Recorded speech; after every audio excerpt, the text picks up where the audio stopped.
clásica de llamarlos club, enfocada en la biotecnología como aquella disciplina desconocida que transforma vidas y que es una oportunidad de inversión.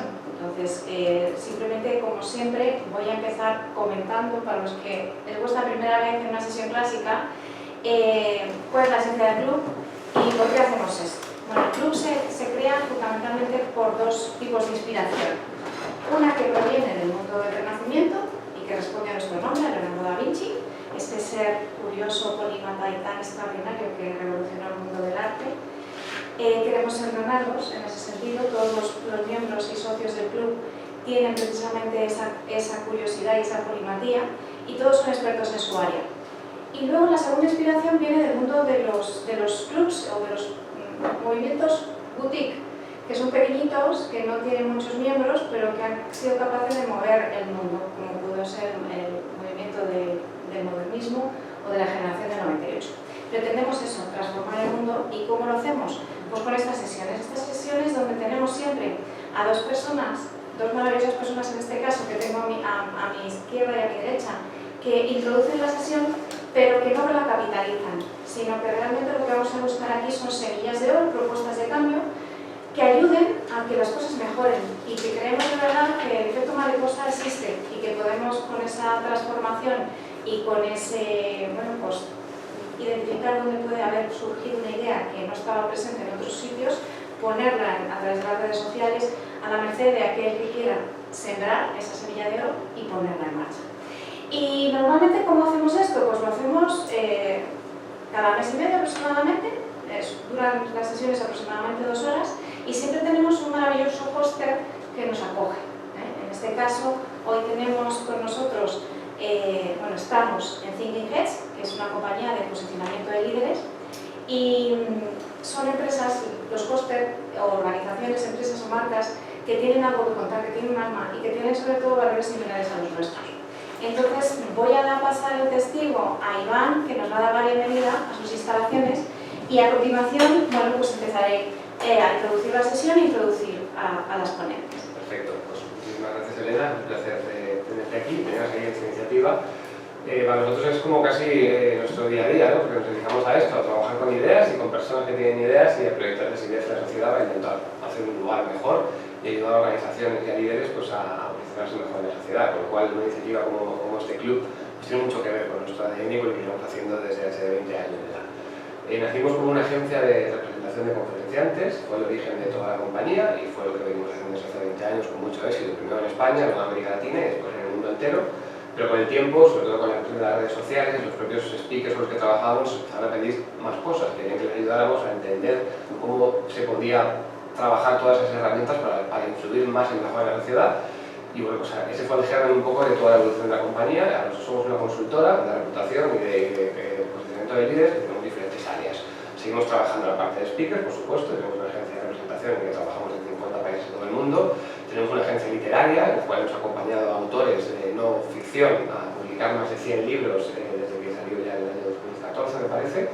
Y luego después pues, han ido generando unos verticales de consultoría que empezó con el tema de liderazgo, y lo que hacemos es ayudar a personas que quieren dar el siguiente paso para influir en la sociedad y que se subieran más lejos, ayudarles con programas de posicionamiento.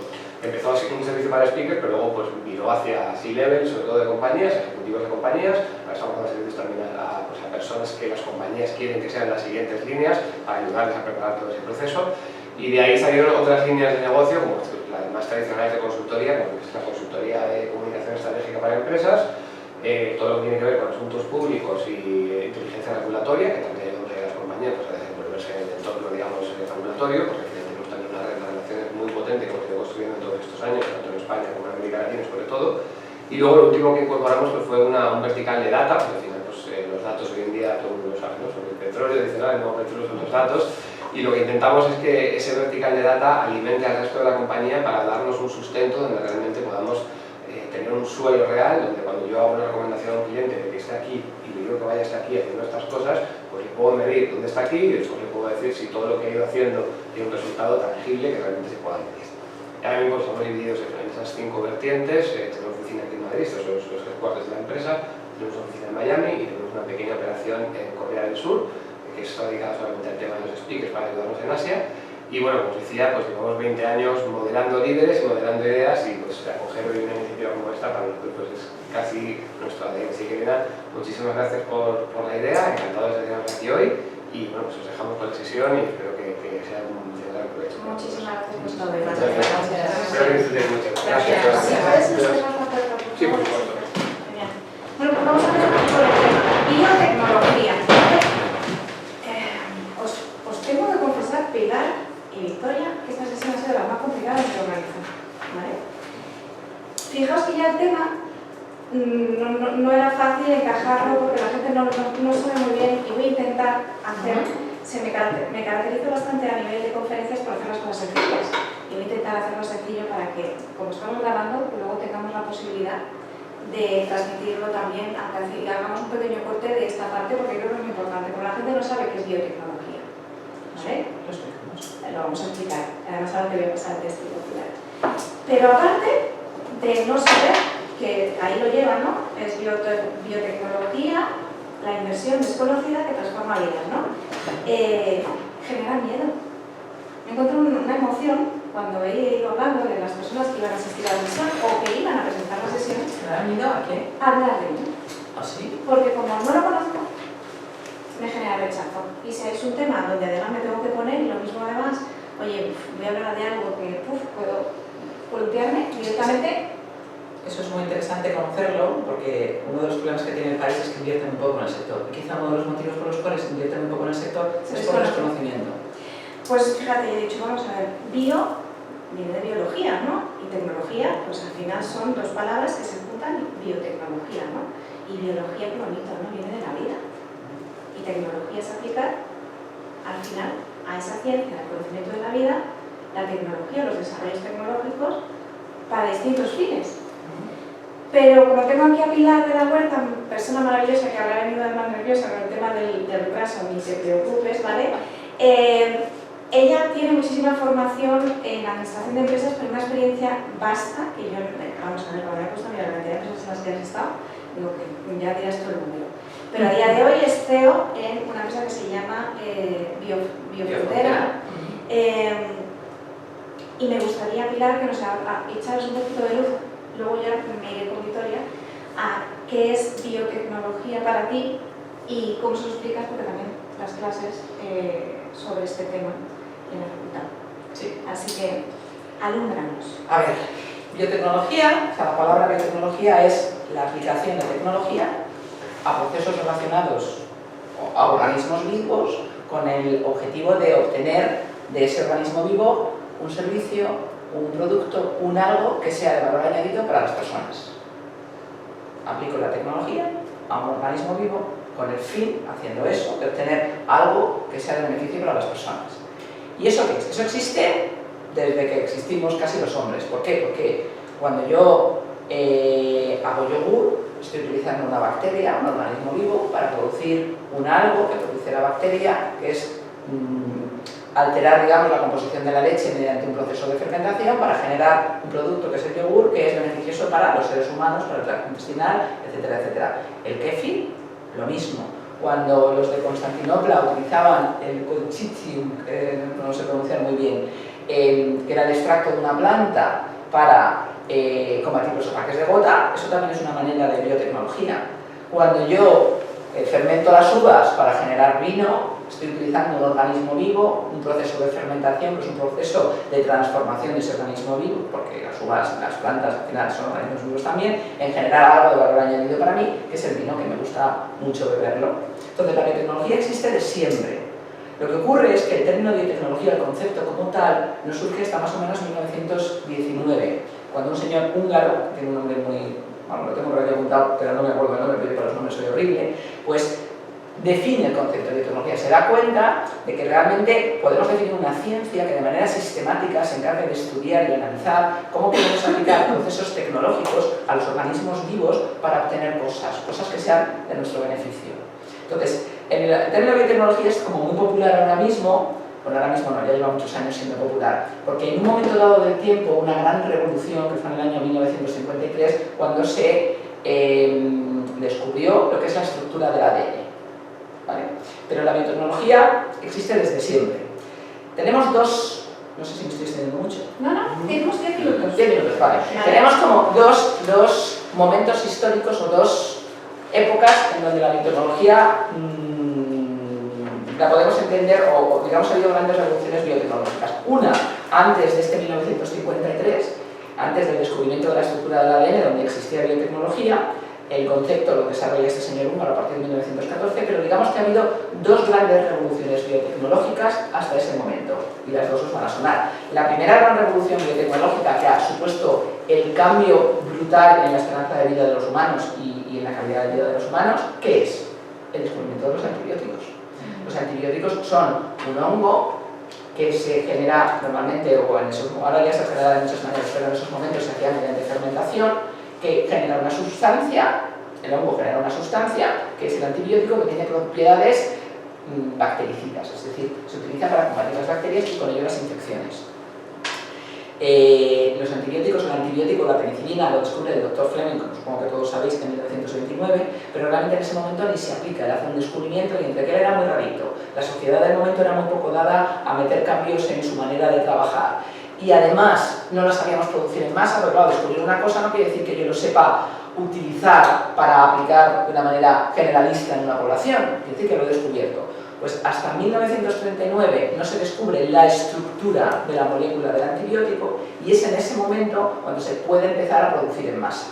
O sea, cuando puedo yo aprender o puedo desarrollar una tecnología para poder manipular ese organismo vivo y poder generar una producción que me permita abastecer la población. Y por tanto la penicilina no se empieza a utilizar de manera generalista hasta después de la Segunda Guerra Mundial. Entonces, primera revolución. Solo por daros un dato para que tengáis en cuenta lo importante que es todo esto. La esperanza de vida antes del descubrimiento de los antibióticos en el mundo desarrollado era de 50 años. Antes del uso de los antibióticos, hablamos antes de la Segunda Guerra Mundial, era de 50 años. En el mundo subdesarrollado era de 31. La gente se moría mayoritariamente de neumonía, de tuberculosis y de diarreas.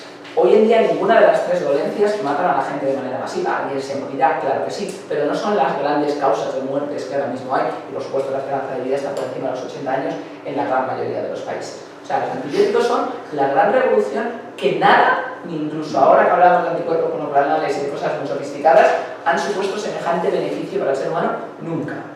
Y la segunda gran revolución que hubo antes de este 1953 fue la vacunación. Es decir, ¿qué es vacunar?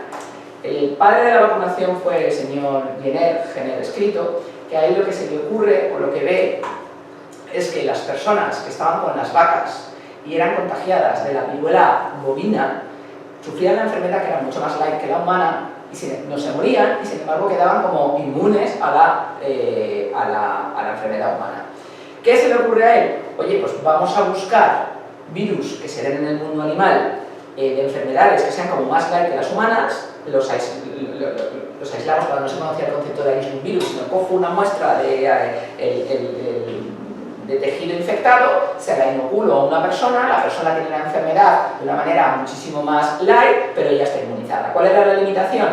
Que la mayor parte de las enfermedades, hay algunas que sí, como la viruela, pero la mayor parte de las enfermedades no tienen una réplica en el animal más light que la nuestra. Entonces, claro, estaba muy limitado. ¿Qué es lo que ocurre? Que una vez que se abre ese campo, empieza la gente a pensar, bueno, entonces si yo soy capaz de alguna manera coger los virus y manipularlos para hacerlos más light, más frágiles, si los vinculo a las personas, podré conseguir este efecto de inmunización de una manera controlada. De nuevo uso tecnología para manipular un ser vivo y conseguir un bien que nos afecta a nosotros los humanos. En este sentido, ¿qué le ocurre a Pasteur? Que es un poco el referente que todos tenemos, pues que a Pasteur se le ocurre coger el virus de la rabia y debilitarlo utilizando calor y oxígeno.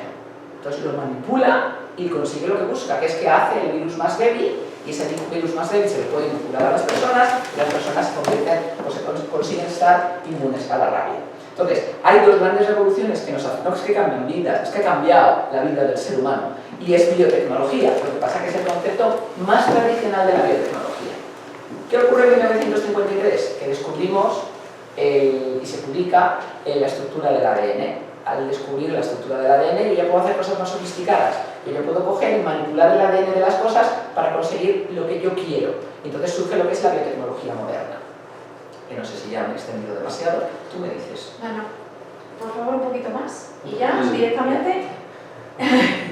Vale, a partir de descubrir la estructura del ADN, empiezan a surgir empresas como la primera empresa más de referencia de biotecnología surge en el año, me parece que es 1976, que es Genentech. Genentech es de las primeras empresas que empiezan a hacer lo que se llama terapias recombinantes, es decir, desarrollan una tecnología por la cual, recombinando corta y pega de ADN, consigo producir proteínas humanas necesarias para curar enfermedades, pues en bacterias o en otro tipo de organismos. Ya nos hemos sofisticado mucho más, pero ya conseguimos, por ejemplo, hacer insulina humana en una bacteria.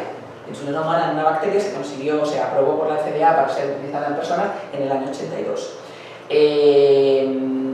Hemos dado un paso cuántico muy importante porque ahora podemos hacer grandes manipulaciones para conseguir lo que nosotros buscamos.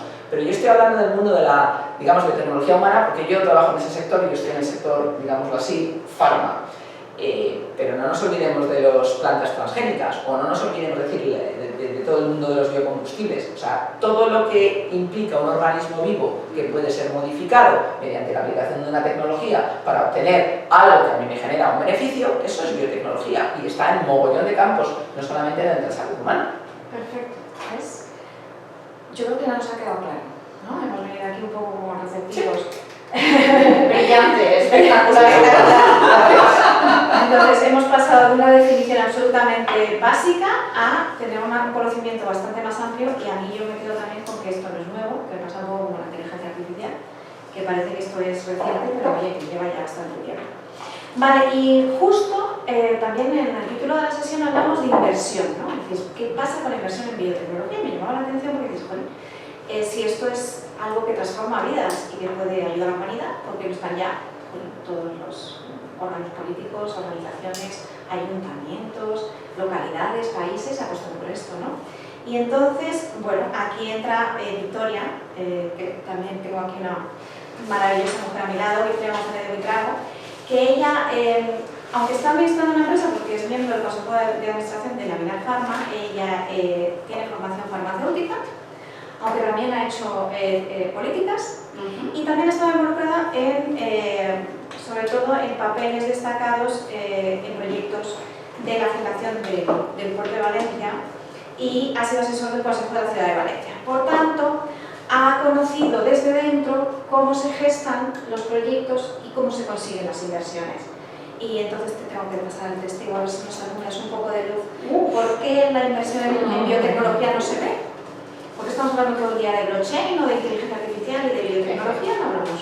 Bueno, voy a provocar. Vale. Voy a ser menos estructurada seguramente que ella, pero bueno, yo tengo que decir que yo vengo a esta sesión un poco indignada.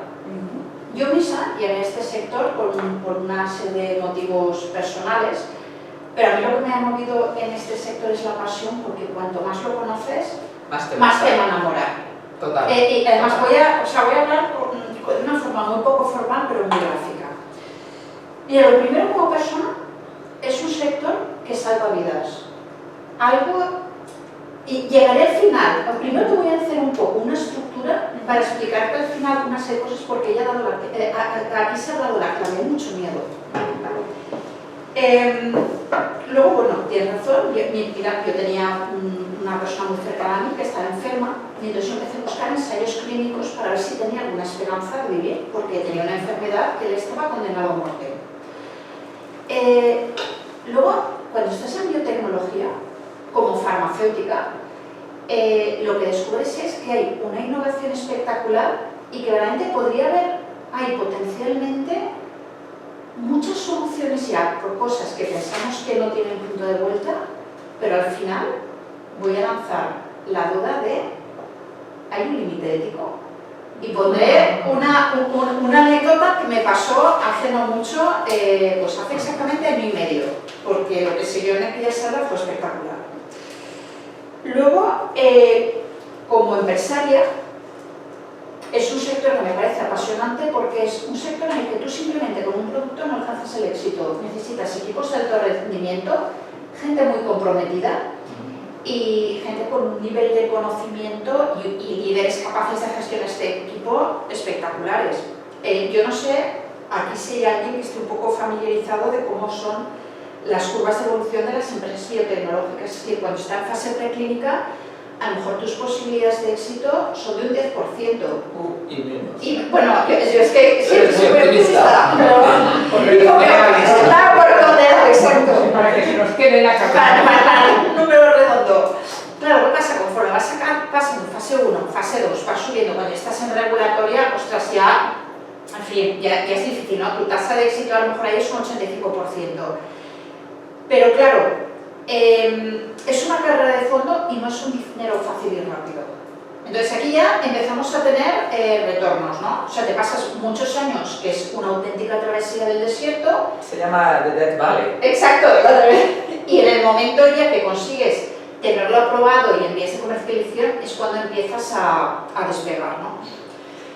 Como inversora, hombre, pues la verdad, y aquí pues es ya donde empiezo a ver temas interesantes, ¿no? Porque claro, tú lees la expansión y parece que en este país lo único que existe es el ladrillo, el alquiler y la inversión en el ladrillo.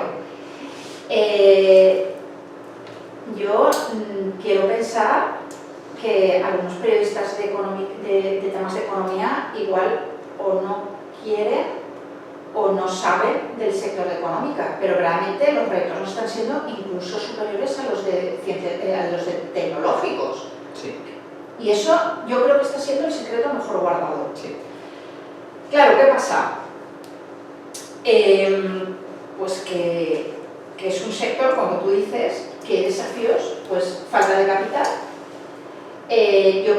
Yo no sé si al estar ganándose puedo hablar sin decir nombres, etcétera, pero Sí, de anécdotas vividas en primera persona. A ver, bueno, yo hice mi primera carrera aquí en Madrid, conozco mucha gente en Madrid, y en un momento dado, pues hablo con personas aquí en Madrid pues, que movían fondos, ¿no? Y digo, oye, mira, estoy en el consejo de administración de una empresa. Hemos conseguido designación de medicamento huérfano en Estados Unidos y en Europa.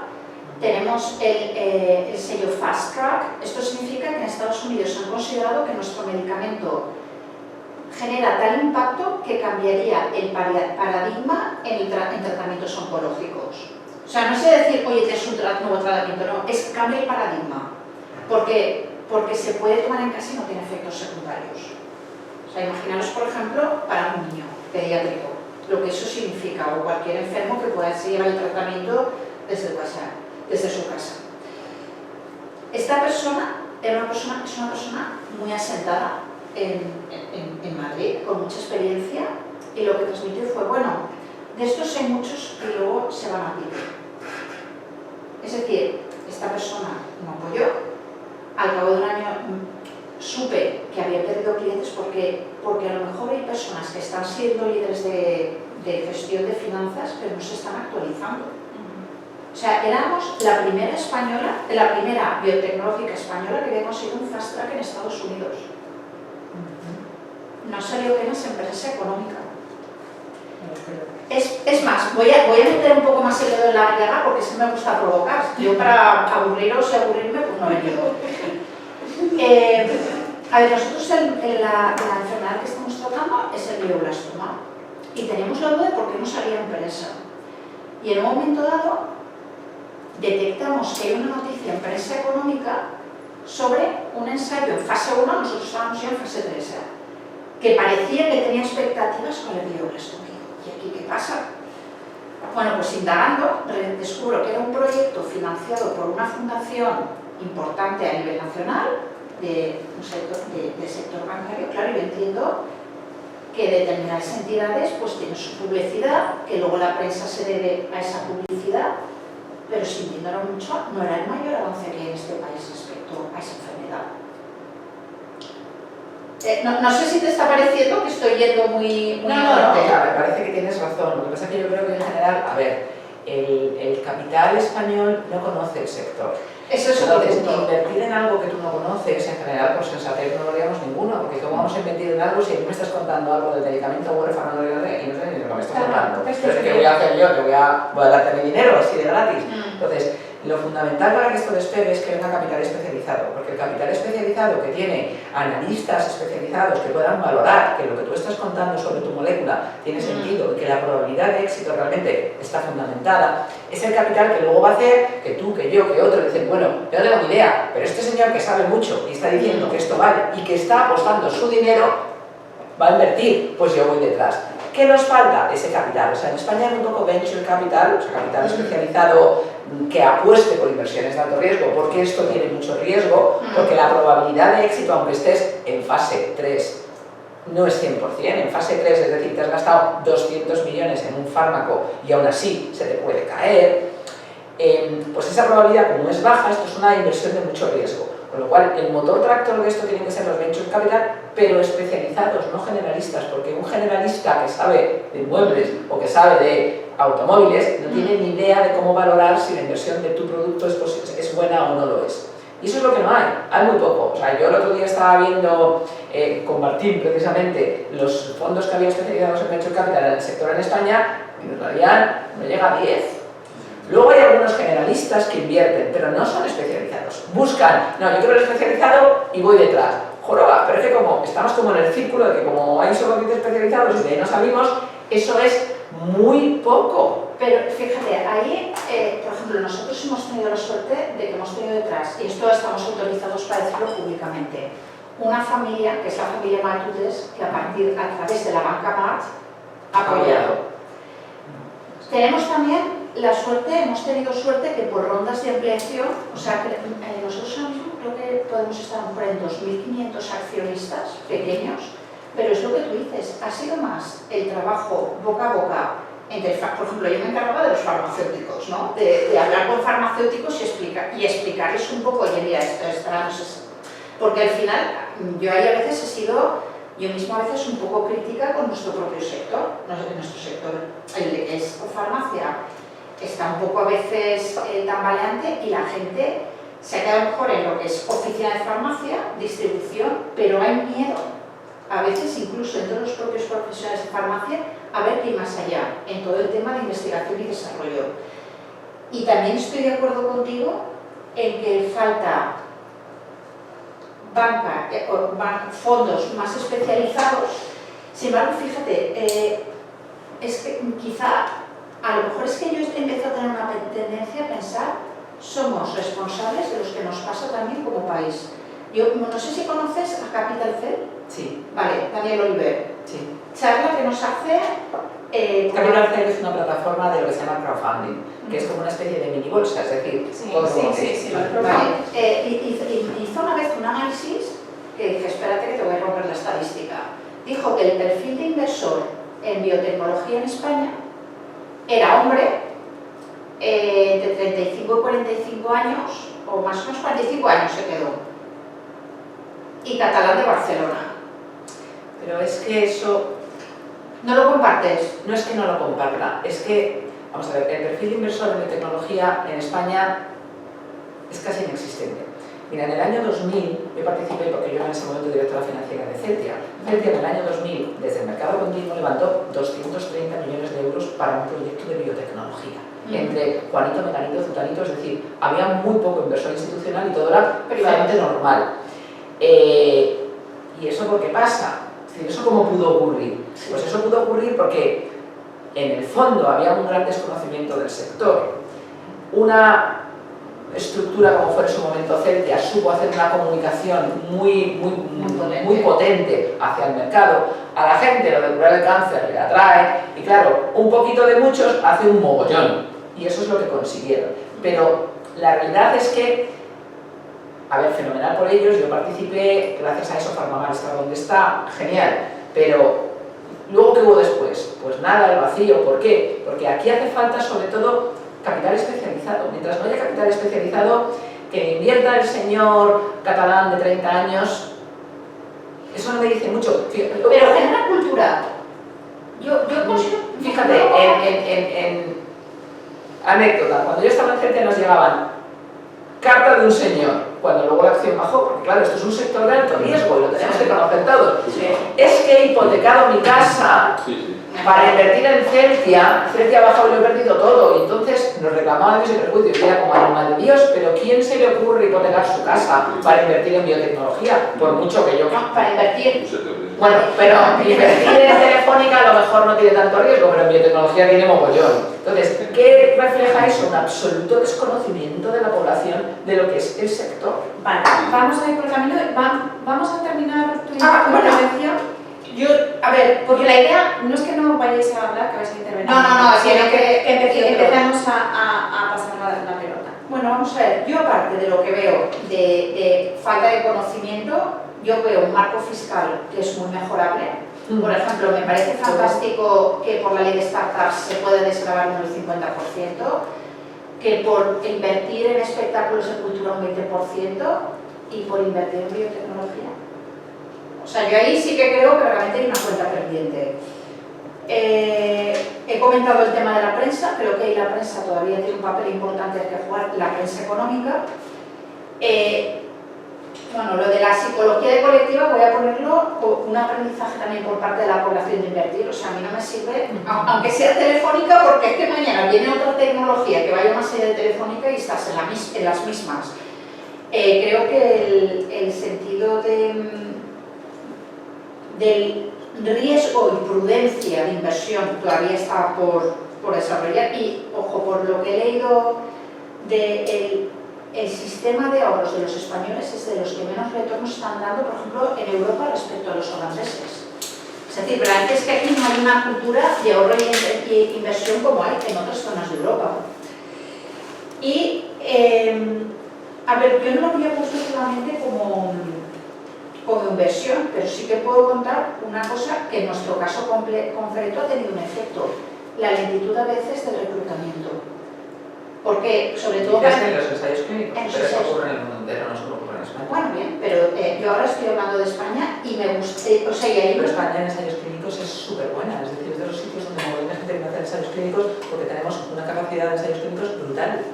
No, yo ahí no... Mira, pues fíjate, nosotros hemos detectado, a ver, te digo un poco como, por ejemplo, en Valencia notamos que los médicos se echaban más hacia adelante. De hecho, ojo, yo ahí no he entrado, quiero decir, no, la sede la tenemos en Palma de Mallorca, quiero decir que no...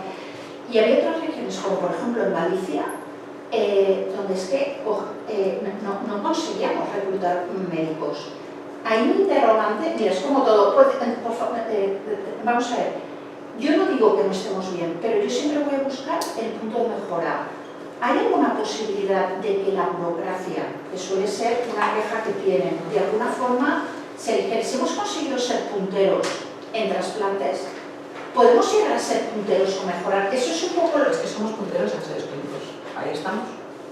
Pues... O sea, lo que no somos punteros en inversión. O sea, las empresas, nosotros estamos a años luz, se invierte muy poco, o sea, estamos más o menos en 1,2% del PIB en inversión en I+D, que está muy lejos. Sí, lo tengo Alemania me parece que está en 3,5%. Israel en el 5%. Estados Unidos está en el 10%. Estados Unidos está en el 18%. O sea, estamos a años luz de la gente. Eso está claro. Pero en ensayos clínicos somos bastante... No lo sé, lo que ha sido... A ver, también dependerá a veces de grandes empresas que de pequeñas que son... Depende mucho de la indicación, depende mucho de los hospitales que hayas reclutado, depende mucho de los opinion leaders que tengas en Wolf, Sí. Pues yo diría que ahí estamos bastante bien. Yo considero que nosotros ahí, pequeña empresa, hemos tenido una dificultad que nos ha retrasado. Claro, cuando te retrasa el retorno de la inversión y el resultado. O sea, yo ahí no lo digo tanto como clínico, sino como llega luego al tema de la inversión. Y verdaderamente, a ver, sí que creo que algo está pasando cuando, según los datos que nosotros tenemos, nosotros estamos también en Estados Unidos, y lo que estamos viendo es que el dinero de las inversiones en biotecnología se están yendo a Estados Unidos. Sí, al 100%. Entonces, algo está pasando, no digo yo solamente en España, en Europa, y he trabajado en la Comisión Europea. Es decir, en la Secretaría General, es decir, conozco el pedazo de burocracia que llevamos a veces.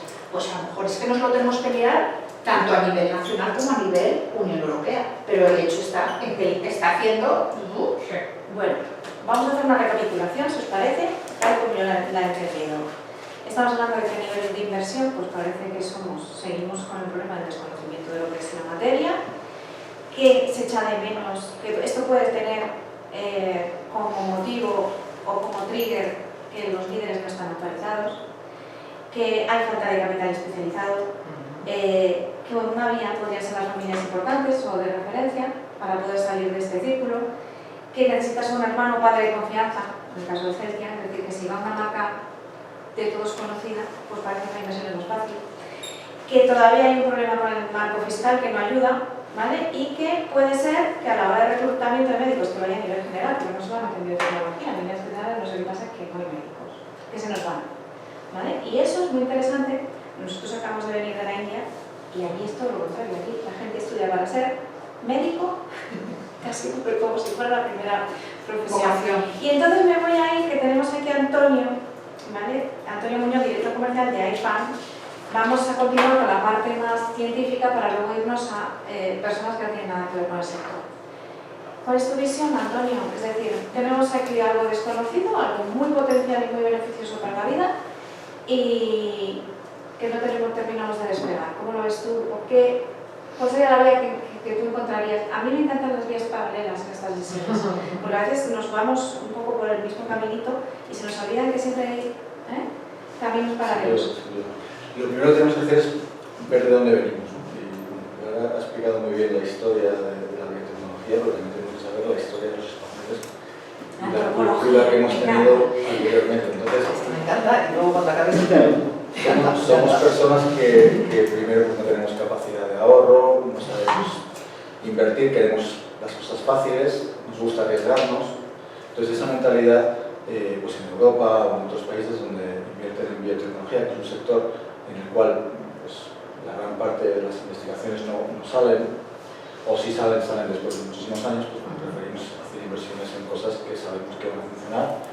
Y lo que decías ahora, de que un niño indio quiere estudiar medicina, y es porque un niño indio quiere curar vidas. No estudia medicina para ganar dinero, que es lo que pasa en este país, que aquí es ¿qué salidas voy a tener? Y en todos los países. Bueno, en los países anglosajones yo creo que ven más la vocación de decir yo quiero ayudar a los demás, entonces voy a trabajar en el sector farma porque voy a ayudar a los demás. Paralelamente voy a ganar más dinero. Dile que gane poco dinero para ayudar a los demás, sí, pero mira los médicos se están yendo de España precisamente porque no les estamos valorando. Porque al final tenemos aquí varias sociedades que se dedican a contratar 1000 médicos y a pagarles pues, tanto la hora como si fueran a todos igual. Entonces no se sienten valorados y se van donde los valoran. Lo mismo pasa en el sector tecnológico, con la gente, con el sector de IT. Entonces, creo que nuestra cultura siempre ha ido enfocada al dinero fácil, ha ido enfocada pues, a ganarlo todo rápido, ¿no? Entonces creo que es el primer factor donde tenemos que cambiar, europeizarnos un poco y americanizarnos también en esa parte de anglosajona de pensar un poquito más en los demás, ¿no? Y luego yo vivo el sector muy de cerca porque en mi empresa trabajamos solamente para el sector farma, entonces bueno, todos los clientes con los que trato a diario son de otro sector y esta problemática la conozco muy bien. Y luego tiene la otra contrapartida y es si esto realmente cuando es fructífero, que al final esos ensayos al final muchos salen adelante y son muy fructíferos durante muchísimos años, el retorno ese a la sociedad cómo se hace, ¿no? Porque las farmacéuticas todos sabemos que ganan muy bien de beneficios, pero igual la persona de a pie dice, oye, conoce solamente esa parte, ¿no? Lo que decíais antes de los medios de comunicación, no se vende todo el esfuerzo que está haciendo una farmacéutica previo a sacar un medicamento y si se vende que la farmacéutica gana muchísimo dinero con esta vacuna, con este tratamiento contra el SIDA, con este tratamiento contra no sé qué.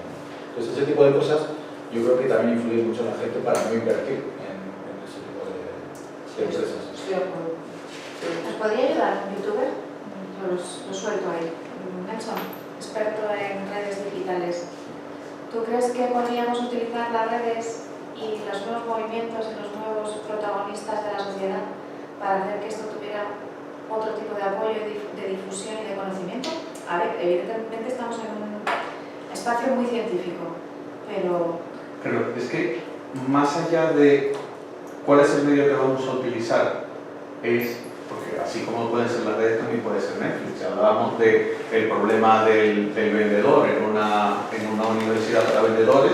Si Netflix crea una serie donde hace que el vendedor sea bueno, si ha logrado que los ladrones sean buenos, si ha logrado que los narcotraficantes sean buenos, pues evidentemente puede lograr que la biotecnología sea un punto de inversión, ¿no? Gracias por entonces, más allá de donde hay, pero lo que sí es cierto, y estoy de acuerdo con Pilar, es cuando hablamos del desconocimiento.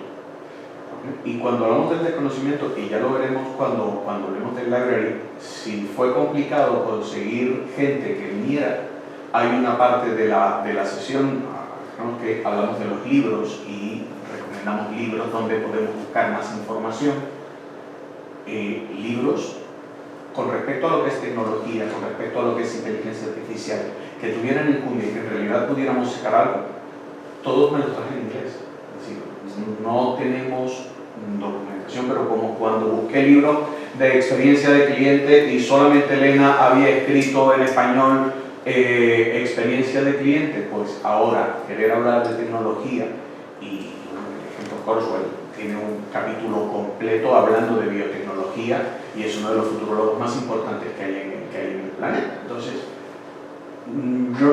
yo creo que pensar quién todavía nos faltan unos pasos antes. Por favor, a ver, esto que has dicho de los youtubers que me ha dado, una sonrisa, me ha hecho como gracia, pues no sé si en difundir lo que es la biotecnología, porque quizás es demasiado técnico y eso es más complicado, igual hace falta una serie de Netflix que nos convenza a todos. Pero, por ejemplo, la mentalidad de la gente, es decir, en España, cuando un científico decide, y va un poco a la colación lo que tú dices de las empresas farmacéuticas que ganan mucho dinero, cuando un científico decide, bueno, mi proyecto me gusta, quiero montar mi empresa y quiero irme al mundo privado para desarrollar mi proyecto, hay un colectivo, cada vez eso se va reduciendo, vamos mejorando, pero hay un colectivo enorme que mira de uñas a ese científico que se está vendiendo al capitalismo, que saca el proyecto del mundo académico porque es horrible, que se va a ir al mundo de los forraos que son las grandes farmas, que solo explotan a la pobre humanidad. Esa mentalidad está, no os podéis imaginar hasta qué punto. Y esa mentalidad hay que cambiarla porque es como el principio del principio. Es decir, si no cambiamos esa mentalidad, tampoco favorecemos que haya un colectivo suficiente de gente que quiera emprender. Si no hay un colectivo suficiente de proyectos, no va a venir capital especializado y los fondos no se van a gastar en analistas especializados que puedan analizar esas inversiones porque no hay suficiente masa crítica. Si no hay ese capital especializado, la gente normal no va a seguir a nadie porque no hay nadie a quien seguir. Es decir, es todo como un bucle, que en realidad el bucle empieza por generar muchos proyectos buenos. Pero esos proyectos buenos, que muchos están en la parte académica, no terminan de salir y no terminan, primero por mentalidad, segundo por lo que tú decías de la burocracia. Es que sacar un proyecto de la universidad es no armarse de paciencia, es yo que sé, la muerte, o sea, y encima con todo el mundo en contra pensando que eres el que se ha vendido al capitalismo y eres horrible y ya te miramos fatal y te encerramos la puerta cuando apareces por ahí. Entonces, todo eso hay que cambiarlo porque es como, sin eso, lo demás no funciona, y ahí es donde yo creo que tenemos uno de los mayores problemas, porque el capital especializado no va a venir si no hay masa crítica, y la masa crítica no va a ocurrir si no empezamos a cambiar toda esa mentalidad. Aparte de, y yo intento poner mi granito de arena con eso, creo que tenemos que favorecer en los científicos españoles desde la universidad la mentalidad empresarial. Es decir, está muy bien que sepan mucha bioquímica, química, genética, de todo, claro que lo tienen que saber, pero tienen que conocer un poco el mundo empresarial. A algunos no les gustará nada y estarán en su ciencia básica, en su laboratorio, pero aquellos que les pique tienen que conocer lo que es el mundo. Sí, de cómo se mueve la empresa. Cómo se mueve la empresa y qué poder hacer y qué es lo que uno tiene que mirar a la hora de decidir pasar un proyecto de investigación al mundo de la aplicación, al mundo, porque los proyectos en el mundo académico no acaban aplicados, o sea, la mayor parte de ellos acaban en cosas muy teóricas, muy bonitas, igual con el Nobel, pero no acaban en cosas aplicadas. Para dejársela servida, perdón, una sola. Luego, el del bosón de Higgs. Sí, pero por la física cuántica pasa. Sí, el del bosón de Higgs dijo un día, si yo hubiese estado pendiente de contarle al mundo lo que estoy haciendo, nunca había descubierto lo que he descubierto. Porque ahora se habla más de saber hacer que al ser saber. Si ahora me preocupo más es por hacer saber lo que estoy haciendo que por saber hacer lo que estoy haciendo. Pero también es cierto, un poco hilante, yo creo que estamos en la empresa Thinking Perfecta, es decir, podemos saber mucho, que no hay duda, todos los estudios que hay, todo el fondo que hay de trabajo a nivel esfuerzo y recursos, pero si no hay una comunicación, ¿dónde queda? Porque la comunicación es clave. Yo lo llevo a la parte un poco de los recursos humanos y esto nos pasa en el día a día. Yo ahora me he incorporado a una compañía en la que veo que se ha hecho tantísimas cosas, somos 40.000 empleados, que está fenomenal, pero ¿qué ocurre? Y porque un poco nos llaman, sobre todo un poco mi perfil de recursos humanos, se han hecho muchas cosas, pero no se han comunicado, entonces se han hecho muchas cosas un poco sin un objetivo claro, sin una estrategia y sin ponerlo en valor. Entonces, ¿qué ocurre? Que todo ese esfuerzo, todas esas necesidades, cuando hay una comunicación, lógicamente tiene que haber un experto, como bien dices, que la especialización tiene que haber, pero también tiene que haber un embajador, a lo mejor pero no es esta la clave de los youtubers, que han sabido contar cosas, de una manera accesible, divulgativa. Está claro que de momento una de las cosas que necesitamos son divulgadores. Sí. José Manuel, querías coger el testigo. Sí, ¿Cómo creamos esos divulgadores? Yo os quería poner un ejemplo, ¿vale? Que vivió en mi persona. ¿A quién de todos los que estáis aquí os gusta montar en bici? ¿Habéis montado en bici alguna vez? Supongo que a todos, ¿no? Los pequeñitos en algún momento del día. Luego más en el sonido, lo hemos seguido haciendo. Porque muchas veces ahora más de mayores dejamos de montar en bici por miedo, por el entorno en el que nos movemos, porque es complicado tener una bici en casa a veces, del precio que tengas. Si pensáis cuando montáis en la bici hay 3 apoyos básicamente, ¿vale? Las manos, el culo y los pies, ¿vale? Son los 3. Vale. En la industria ciclista, el culot, el asiento, la zapatilla, los pedales, todo eso está súper trabajado. ¿Y los guantes? La gente compra los guantes en AliExpress, en Decathlon. Se gastan 5, 8 euros, como mucho. Yo he desarrollado unos guantes especialistas para que te protejan las manos. Ostras, es uno de los 3 puntos importantes de la bicicleta, para que cuando te caigas, que además lo primero que debemos hacer con las manos al suelo, que te protejan las manos. Me está costando Dios y ayuda.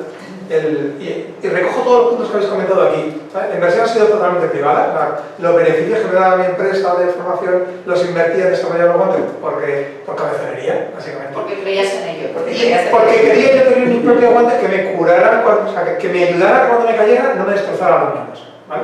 Que yo me quedé unas cuantas veces y tengo ya enseñado por varios sitios. Entonces, quería yo tener mis propios guantes, y mi objetivo, como decíais, eso es bien en la India, ¿no? Yo quería que mi producto ayudara al mundo, ¿no? Y ayudara a la gente y tal. ¿Qué es lo que me falta? Comunicarlo. Sí. Yo ahora me estoy yendo a todos los eventos de bici que hay por ahí y que me dejan y no me miran con mala cara a enseñar mis guantes y yo me los pongo, se los enseño y le digo, oye, ¿tus guantes dónde los has comprado? Si te caes, ¿esto qué? No, yo cada 2 meses cambio de guantes.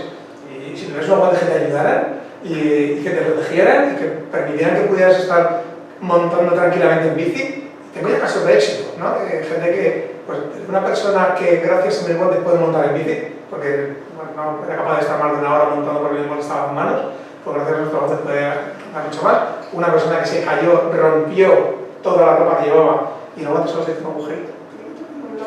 Y gracias a eso, pues, él trabajó en una fábrica y pues ahora puede seguir trabajando sin ningún problema. Bueno, todo esto que os cuento, más allá de la anécdota, es para que, ¿dónde está el problema, ¿no? De la cultura cortoplacista? ¿Para qué me voy a gastar dinero en algo? Sí, los guantes, no, los guantes es muy importante, la biotecnología es muy importante. Y la historia que has contado, que me ha encantado, en muy poquito tiempo has hecho muy fácil algo que era muy complicado, ¿no? Nos has hecho tener una visión amplia de por qué es importante la biotecnología y por qué tenemos que apostar en ello. Pero no hay gente que hable de ello. Y es más, poniendo otra frase de ciclismo, los ciclistas en la Vuelta a España este año iban sin guantes. Pero aquí no es un sano juicio, se le ocurre sin guantes en una competición que además mogollón de gente te está viendo y tu ejemplo lo van a seguir. Como te vayas al suelo, no vuelves a montar una bicicleta en un montón de tiempo. Entonces, la biotecnología yo creo que tiene un problema muy gordo de conocimiento. Yo, hasta que lo habéis contado en todos los ejemplos, para mí la biotecnología era otra cosa y cuando lo has contado he dicho, ostras, qué bueno. Yo pensaba que la biotecnología era fijarnos en la biología, en la naturaleza y aplicarlo, replicarlo desde el punto de vista tecnológico. ¿Vale? O sea, creo que lo alejado que estaba en el tema. No, pero eso me llama mucho la atención, o sea que Sí, pero porque tampoco me había preocupado nunca en buscar sobre el tema. Yo soy informático de carrera y pues nunca me había preocupado. Y de hecho, una cosa que habéis dicho, casi todos los que estáis vinculados a biotecnología tenéis que ver con el mundo de la farmacia. O no lo sé. Pero por lo que os he entendido, los químicos y los físicos y los... no había más áreas... son biólogos. Hay mucho, o sea, yo te he hablado de la parte más humana, yo creo que a ella le pasa lo mismo porque estamos relacionados con la biotecnología que se llama sanitaria o roja, Sí, pero hay biotecnología aplicada al campo, a los biocombustibles, a la energía, a muchísimas cosas. Es más, te voy a decir una cosa, os lo he comentado antes, yo ya hablé por un tema personal, pero cuál fue mi sorpresa cuando yo empiezo a hablar con otros compañeros farmacéuticos y me doy cuenta que nosotros mismos a veces estamos, o sea, nosotros estamos, del momento que se aprueba, mayoritariamente, pongamos el 80% de nosotros, al momento que se dispensa, ahí nos tienes, pero antes somos minoritarios. Algunos están en investigación, pero ya en montar una biotecnológica poquísimo. Y era lo que iba, ¿no? Que lo han hecho todo muy bien, los equipos de alto rendimiento. O sea, necesitas un equipo multidisciplinar para hacer que todo esto funcione. Y en ese equipo multidisciplinar necesitas a los diferentes perfiles técnicos para que el proceso, que además es un proceso tan largo, y que por eso precisamente yo creo que necesitáis mucho de youtubers o influencers o personas que os acompañen durante todo ese proceso dando conocimiento. O sea, que en realidad deberíamos meter otros perfiles dentro de las... O sea, ya empezamos a dar y creo que os faltan perfiles que ayuden a, si el proceso es tan largo, desde el principio, que la gente entienda que, primero que lo que estamos trabajando... ¿Estamos hablando de storytellers? ¿Serían storytellers? Que a lo mejor estuvieran con ellos ayudándoles a crear una historia durante el proceso. Si al final, perdóname un segundo, y acabo ya y... Sí, no, es que es súper interesante lo que estás diciendo. Lo que os planteo es, si al final estamos hablando del cortoplacismo a la hora de tomar muchas decisiones, de inversión, la falta de cultura financiera, que luego esto nos da para otro rato a hablar tranquilamente, y necesitamos que todo eso esté conectado, necesito que haya mucha gente aquí trabajando en el tema y hablando para que me genere interés y yo quiera desde el principio estar involucrado en el tema. Porque si mi padre o mi abuelo hubiera estado trabajando en esto y me lo hubiera contado y eso me hubiera ayudado a la familia a entender la importancia que esto tiene, probablemente yo seguiría parte de esas cosas que ellos me han dicho. Porque si un proyecto que a lo mejor tarda 50 años en dar resultados que además no son seguros, pues solo si yo lo he mamado y aquí en la cultura lo he vivido en diferentes momentos de mi vida, me ayudaría a que siguiera esa tradición, porque estoy viendo que eso me puede aportar. Y aquí... Mira, voy a hacer como así, no sé si alguien más iba, pero mira, Steve Jobs decía, antes de decir algo decía, por si acaso, lo que voy a decir igual es una bobada y yo lo voy a soltar, igual lo que voy a decir es una bobada, pero acabo de hacer una conexión con lo que has dicho. A mí me da la sensación, a ver, de que en general la población española no es súper fan de la tecnología ni de la ciencia. Digamos que somos más de... ¿Dónde hemos realmente arrollado? Pintura, literatura.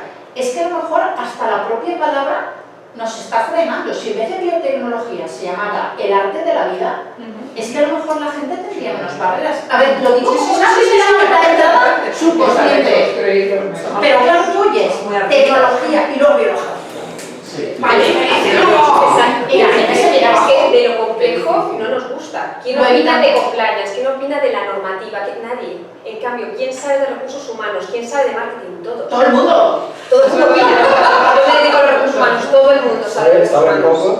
Saben pocos, pero opinan todos. Lo complejo no se mete nadie. La normativa, la ley, la abogada, nadie la quiere. Biotecnología, vamos. Queremos lo sencillo y es que es así. Yo creo. Vamos a Miguel Ángel. Miguel Ángel está en el... No, digamos, de todo lo que se ha hablado, pues... Él está en el Instituto de Magnetismo Aplicado.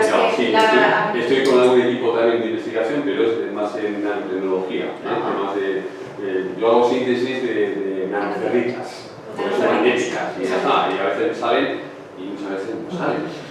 Como este tipo de experimentación, ¿no? Y bueno, yo creo que a nivel de divulgación, creo que sí que somos conscientes todos de que aquí, y seguramente en Estados Unidos también, el tema de la inquietud científica no creo que sea el número uno. Porque yo sé que el número uno serán otras cosas, será el deporte, será la música, será, o sea, es una cosa que tenemos que que dar por esa, porque es una realidad.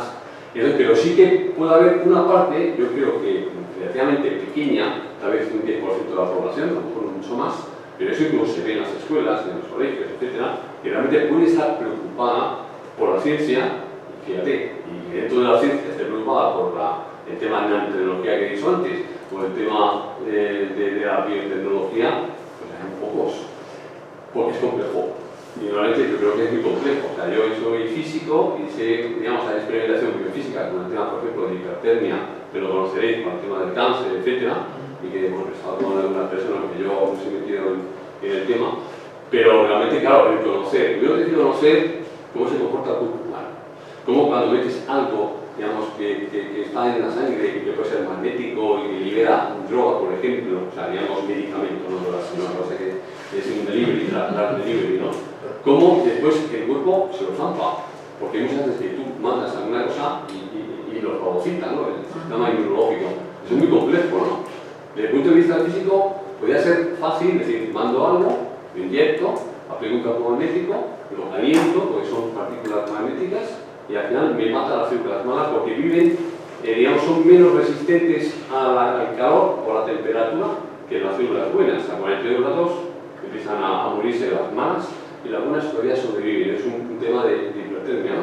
Pero esto que os estoy contando un poco como no es fácil de primero Pero lo estás contando muy bien. No, bueno, ya, no, lo que digo que esto no es fácil de entender, digamos, para la mayoría de los ciudadanos españoles. Yo creo que sí es fácil de entender.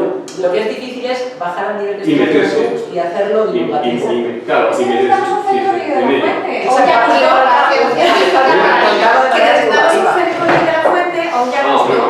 Sí, sí. Pero tú lo estás contando muy bien, tú lo estás contando como lo entendemos todos. Pero yo creo que aquí el factor de riesgo que hay en la población es que yo creo que poca gente, aunque se lo cuentes muy bien, habrá muchos que están más interesados por el fútbol, por el deporte, que es lógico, o jugar, de toda esa biotecnología que se puede llevar a campos, como eso probablemente sea una noticia cuando el deportista X sufra no sé qué y gracias a la biotecnología se haya curado. El target realmente para que la gente se conciencie a nivel, digamos, básico de transferencia también de esta tecnología, el target puede ser un 10% de la población y a lo mejor un 10% me quedó largo. Pero los propios periodistas de los medios de comunicación no ayudan en absoluto. Es decir, yo lo que veo es que, por ejemplo, vosotros sabéis quién es Margarita Salas, ¿os suena? Sí. ¿Qué descubrió? ¿Qué hizo? Nadie lo sabe, no lo sabe, aquí nadie se lo sabe. A ver, yo sé que tiene una patente que es, y creo recordar que era algo también del ADN, pero no estoy Margarita Salas descubrió lo que se llama Fi29, que es una polimerasa, que es una enzima que lo que hace es copiar el ADN, ¿vale? Replicar el ADN. Bueno, esa patente que la licencia en los años 80 hace mogollón a General Electric es la patente que más dinero da al CSIC en la historia del CSIC. ¿Quién lo sabe? No lo sé. ¿Cómo puede ser que no se sepa? Aunque no sepas lo que es una polimerasa, ¿cómo puede ser que no se sepa que esa señora que te suena, que tiene una estatua en el Museo de Vera, etcétera, etcétera, nadie tiene ni idea que su descubrimiento está relacionado con la biotecnología, que además es un descubrimiento que ha dado mogollón de dinero a las arcas, digamos, de las públicas en el mundo de la ciencia española? ¿Cómo puede ser que eso no se comunique? Porque no se sabe por qué no se comunica. No es que la gente no entiende. Yo creo que no se comunica. En España tenemos una reticencia a reconocer el valor patrio. Entonces, todos los buenos descubridores, inventores, etcétera, a lo largo de la historia de España, nos sentimos avergonzados de ellos. O sea, no solo no nos reconocemos, sino que, ostras, no sé si es español, no, mejor vamos a hablar a los americanos, o a los franceses, a los ingleses. Todos los países hacen mogollón de trabajo para mostrarle al mundo lo buenos que son en los diferentes campos, y nosotros nos avergonzamos. Entonces, no voy a decir que soy español, voy a decir que soy latino, o que soy, ¿sabes? ¿Qué? Entonces, ¿cómo mejoramos la comunicación? Mira, perdón, es que hay una cosa que me está... mira, probablemente, a lo mejor me planteo que igual tendríamos que cambiar la franja de edad. Es decir, yo un periodista lo puedo formar lo que sea, pero yo veo los canales de televisión de mis hijos y yo los veo muy repetitivos. ¿Me ha dicho? A ver, me encanta poco yo, por favor, pero claro, es que hay un momento que a lo mejor, yo me acuerdo cuando Érase una vez el hombre, que yo creo que fue la fantástica. era la bandera, punto de entrada para la Una serie historia. fantástica. Y a lo mejor, creo recordar que había otra que era parecida de ciencia, pero igual, exacto, igual sería el momento de hacer algo o reponerla, porque no tuvo tanto éxito, pero a lo mejor es el momento de volver a plantear algo así, pero empezando por generaciones jóvenes, porque a lo mejor, a ver, no voy a decir que seamos una generación perdida, pero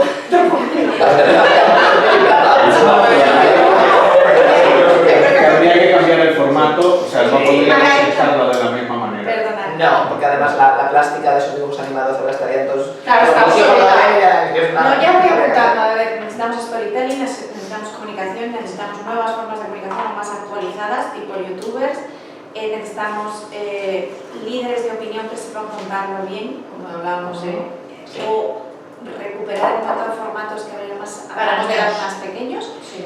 Y Marta. Yo, a ver, lo primero os cuento. El tema me parece súper apasionante. Me ha faltado preguntar si el tema de la cirugía estética está dentro de la biotecnología, porque creo que también hay cosas ahí, ¿no? Pero bueno, y sobre todo porque mi madre trabajaba en unos laboratorios, los laboratorios Alter, ¿vale? Entonces me parece súper apasionante, siempre me ha parecido. Y sí quería poner, pues lo que ha comentado Elena, ¿qué podemos hacer? ¿Qué podemos cambiar? A ver, yo venía un poco con cifras, yo procedo del sector banca. Banca desde abajo hasta arriba. Sí. Entonces, me he traído unos datos que corroboran un poco todo lo que habéis dicho. O sea, lo primero, que el mundo de las biotech supone nada menos que el 1,5 del PIB. Se dice pronto, Lo digo porque ahora os quiero llevar a cómo podemos construir esos mensajes. O sea, la clave está en cómo podemos divulgar, pero qué mensajes queremos construir, que es lo que creo que todavía no lo tenemos perfectamente claro, perfectamente hilado. El año pasado la inversión en biotech fue de un 17%, se incrementó un 17%.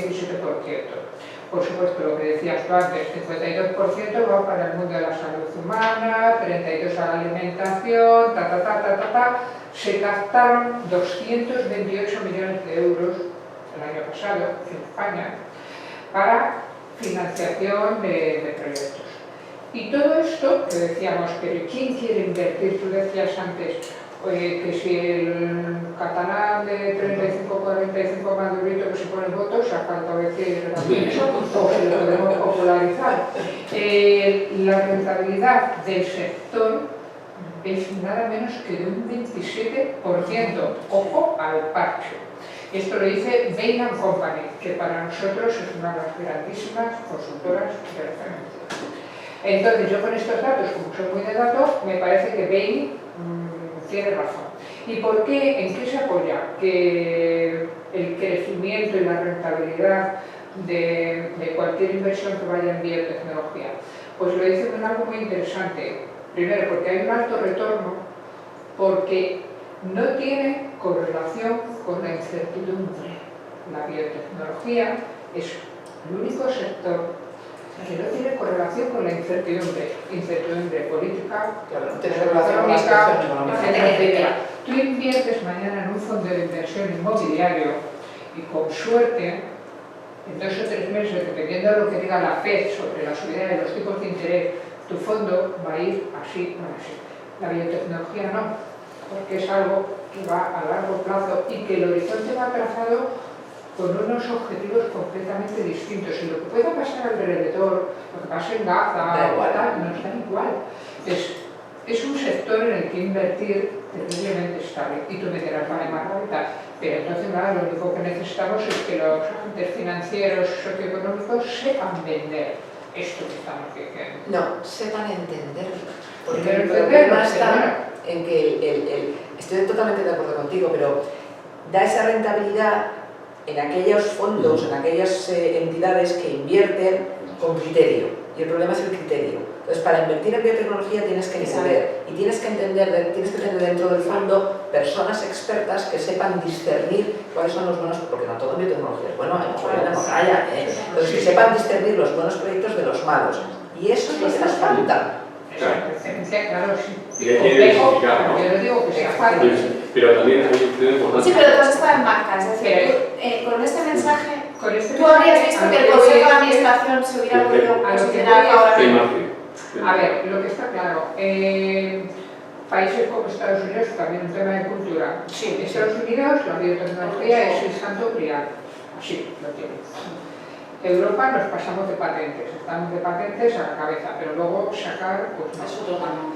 Y China, que viene detrás empujando y que se quieren poner los primeros, que China ya invierte el 2,5% de su PIB en biotecnología. Eso es bestial. Entonces, ¿cómo podemos, qué tipo de mensajes tenemos que construir para divulgar la biotecnología? Quizá a lo mejor tenemos que quitarle esa capa de farmacéutica, porque la farmacéutica ya se sabe que son los que ganan y tal y cual, que sabemos que está ahí, pero lo que decías tú antes de qué otras disciplinas están dentro del biotech, tenemos solo farma o tenemos más, es decir, yo apuesto por desmenuzar y desgranar qué tipo de mensajes queremos dar y, por supuesto, trabajar la divulgación. ¿Por qué? Porque eso implica democratizar estas cosas y hace falta pensar, ¿queremos democratizarlas realmente? O lo que tú decías también al principio, no, la gente se lo guarda porque esto es un círculo de élite, los que saben de esto y no quieres que entre alguien a opinar,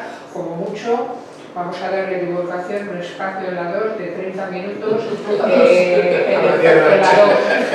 2 española y lo vamos a llamar agrosfera y a correr. Y si ponemos unas plantitas aquí creciendo y todo el mundo dice, anda, mira, y tal. Esa es un poco la imagen popular de la biotecnología, lo que se está transmitiendo.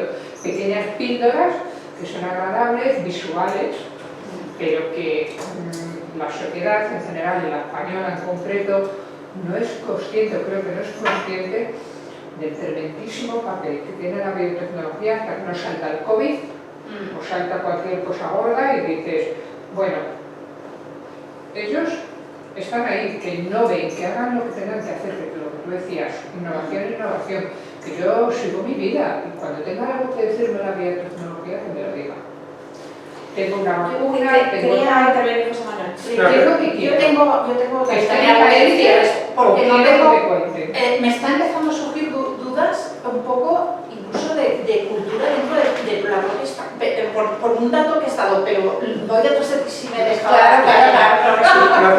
Es una cosa que me ha llamado mucha atención con esas dudas que surgen y los datos que han dado me han encantado porque te hacen entender de lo que estamos hablando. Porque si los proyectos duran tanto, desde que empezáis y desde que a alguien se le ocurre que trabajar en esa línea de actuación tiene sentido, si nadie sabe que estáis trabajando en eso. Entonces, y vosotros mismos, ¿qué es lo que os lleva a no contarlo? Si nosotros lo contamos, lo que no es. Ya, pero lo contáis entre vosotros. No... A veces, o sea, yo por ejemplo, yo he estado muchas veces yo he tenido mucha relación con periodistas en las empresas en las que he estado, entre ellas en Celtia y en otras, y hemos sido tremendamente proactivos con la prensa. Y siempre lo que sale es la noticia, llamémoslo así, sensacionalista, de que si Cristina Garmendia no sé qué historias, porque ella es una gran promotora de la biotecnología, pero le sacan la casuística de la cosa sensacionalista de no sé qué, que no tienen que ver con los proyectos que ella apoya. Y siempre es así. Y el sensacionalismo, perdona que salta, es negativo, a veces. Aprovechar lo que necesitas. Si eres sincero, la comunicación siempre se basa en cosas negativas, porque nosotros hacemos ruedas de prensa y siempre al final cogen lo malo. Pero eso es horrible. Sí, totalmente. Pero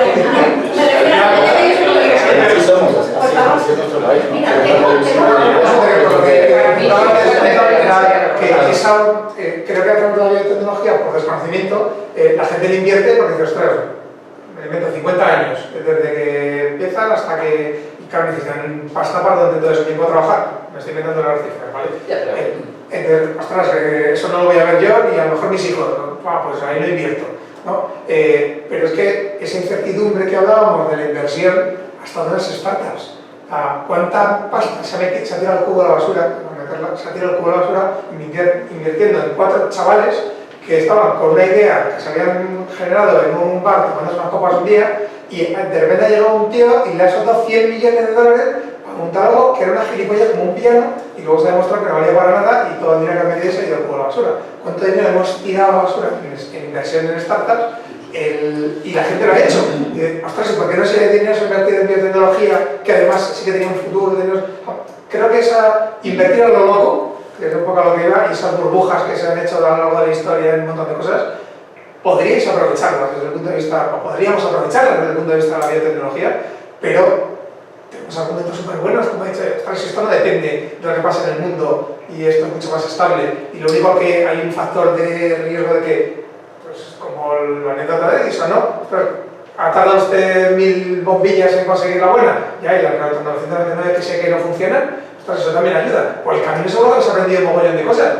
El propio Google dice, yo para sacar el Gmail hicimos un montón de barbaridades que no iban a ningún lado y luego lo que hemos vendido es Google, perdón, el Gmail, que es lo que la gente me paga por utilizar y luego buscaremos cómo rentabilizar toda esta inversión, pero seguro que por el camino hay muchas pequeñas cosas que pueden ayudar a rentabilizar y a dar visibilidad, más allá de sensacionalista, que al final es lo que te genera gancho, a lo mejor en un momento dado, para pasar al tema de la multidisciplinariedad en la gente que participe. Y os pongo otro ejemplo, exploradores polares.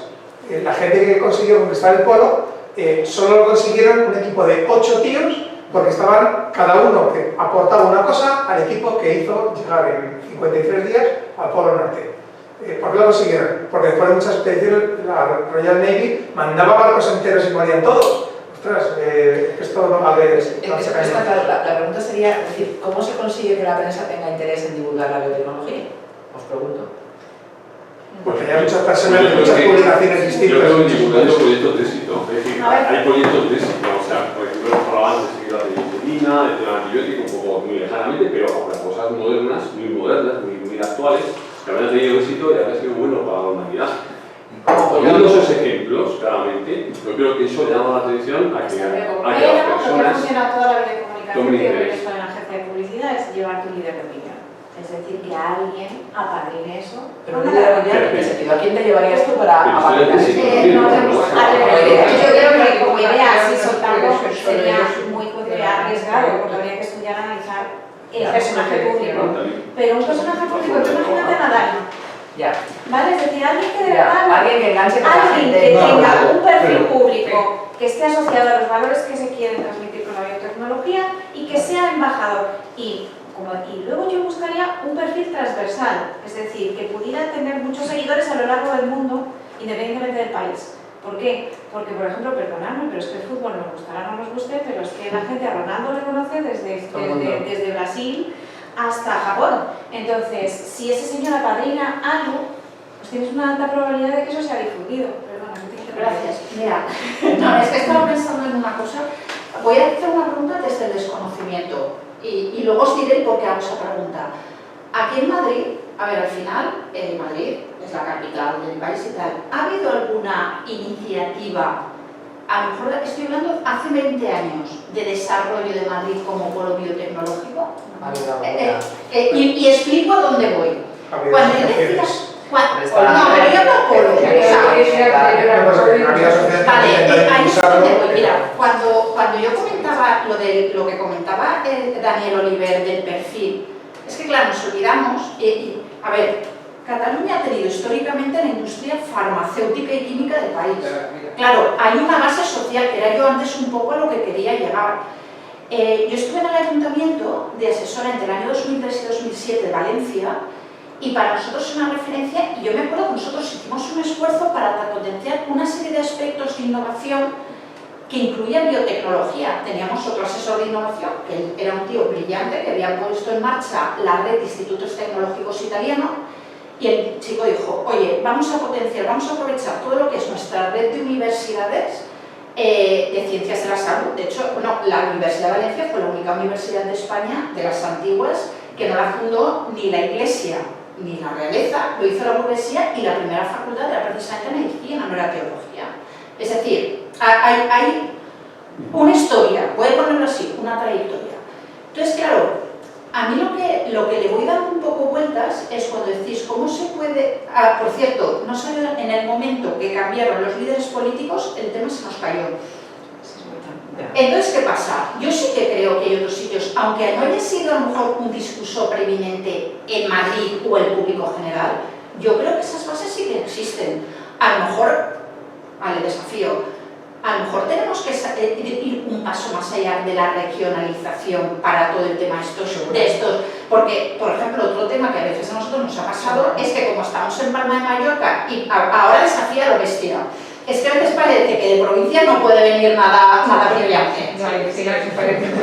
Ahí lo dejo. Claro, incluso, y vuelvo a los medios de comunicación, cuando nosotros tenemos una televisión nacional que tiene una cuota de noticias que tiene que venir de Barcelona, otra de Madrid, pero lo que esté pasando en el resto de España, si entra y si no, no, señores, nosotros tenemos un problema hasta de articulación de nuestra comunicación. Sí. Entonces, claro, evidentemente eso está más allá de nuestro alcance, o sea, de las personas que estamos aquí, pero si no sabemos articular todo en los... es como un cuerpo, tú lo que decías, esto es como si estuviera yendo la mano por una parte, las nalgas por otra, la cabeza por otra. Pero eso pasa en general en España, el sistema sanitario es así, el sistema educativo es así, o sea, eso pasa. Pero el académico que esté pasando me parece... el científico, no el académico, el científico. Y el motivo por lo que yo he oído veces que hay un bien mayor, ¿no? Del que se persigue con la ciencia. Primero hay un bien mayor y luego, a ver, yo no sé si es que... yo había oído antes que es que la gente de Levante, que es que éramos como muy felicios, ¿no? Y yo decía, ¿qué me están diciendo? Pero yo no siento tanto ese discurso en nuestra zona de que si te vas a la empresa privada que eres como un... ¿Cómo es? Es que me ha hecho mucha gracia, perdóname. Como un capitalista. No, es relativamente... ¿Perdón? ¿A qué me dice pasa? O sea, de hecho, el Politécnico de Valencia tiene incluso, que era referencia, nosotros nos venían delegaciones de otros países para decir, oye, ¿cómo estáis potenciando el nivel de empresas que estáis sacando? Porque había todo un apoyamiento. Entonces yo ahí, no sé si me siento identificada. Y vuelvo a lo mismo, yo creo que ahí a lo mejor es, pues no lo sé si es una cultura con relación al dinero, es que a lo mejor antes de la biotecnología tenemos que pasar a la relación con el dinero.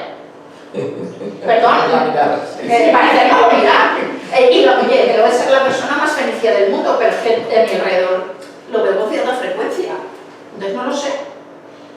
No sé si vamos a conseguir avanzar mucho en capitalización o en captación de recursos en biotecnología si antes no hay una cultura del dinero o una formación del dinero. Lo que pasa es que me está encantando este Leonardo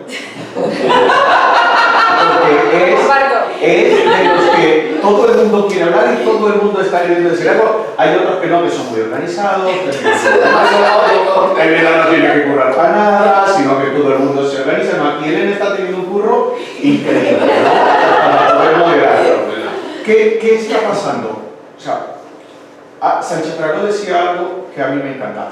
Tiene un libro que es que, y si habla mal de España, es español. Me encanta el título. Y para mí es cierto, ¿no? Es decir, o sea, si escuchamos, y luego lo vamos a tener, ¿no? Todo lo que hemos dicho sobre la biotecnología ha sido malo. Tenemos una sociedad tecnopléjica. Tenemos una sociedad que no tiene conocimiento alguno sobre finanzas. No tenemos espacios en los medios de comunicación normales para educar a la sociedad. ¿Qué hacemos? En la 2, en hora de menor audiencia, pero en la 1, en el top prime, estamos tirando con un programa... ¿Vale? ¿Qué está pasando en los otros lados? Porque hablabais de esto y a mí se me viene a la mente el lobo de Wall Street y Leonardo DiCaprio cuando ya cae en las malas y se va a trabajar en aquella empresa de broker que vendía acciones a 10 céntimos y vende $6.000 por una empresa de biotecnología. ¿Sabes? A una persona cualquiera de venta fría que levantó por teléfono. Y claro, las mayores ventas en ese momento eran de $100. Y claro, lleva este hombre, que es el lobo de Wall Street, y vendió 6.000 y todos estaban asombrados alrededor. Entonces, claro, si no tenemos divulgadores, si no tenemos capacidad para divulgar. Yo soy venezolano, el 28 de julio hubo elecciones en Venezuela, del 28 de julio para acá se ha hablado de Venezuela, es trending topic en todas partes, pero en todas partes, cuidado, en todos los noticieros, en todos los sitios de divulgación de noticias, ¿vale? En la prensa con noticias. Jordi Wild, que es un youtuber muy famoso, entrevistó a María Corina Machado hace 3 días. María Corina Machado es la mujer que se ha puesto Venezuela al hombro y ha tratado de sacarla adelante. La entrevistó hace 3 días. Hace 2 días, el adolescente que tenemos en casa me dijo: Jolín, la María Corina Machado, ¿cómo es? Él se enteró de lo que estaba pasando en Venezuela cuando Jordi Wild lo dijo. Pues entonces, evidentemente, son canales que tienen muchísima representación, pero antes tenemos que quitarnos el complejo para poder tener que contar. Yo creo que tenemos muchísimo que contar, porque dices que es verdad que nosotros estamos también siendo críticos. Los primeros españoles que hacemos de españoles ahora mismo somos nosotros. Pero cosas buenas. Tenemos muy buenos proyectos, tenemos muy buenos investigadores.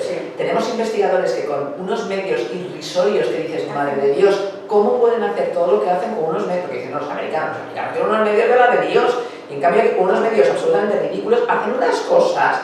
O sea, todo eso lo tenemos. Lo que hay es que ponerlo en valor, pero claro que lo tenemos. O sea, tenemos muchas capacidades con muy pocos recursos. A nada que hubiera un poco más de recursos, eso podría florecer, pero vamos, de una manera exponencial.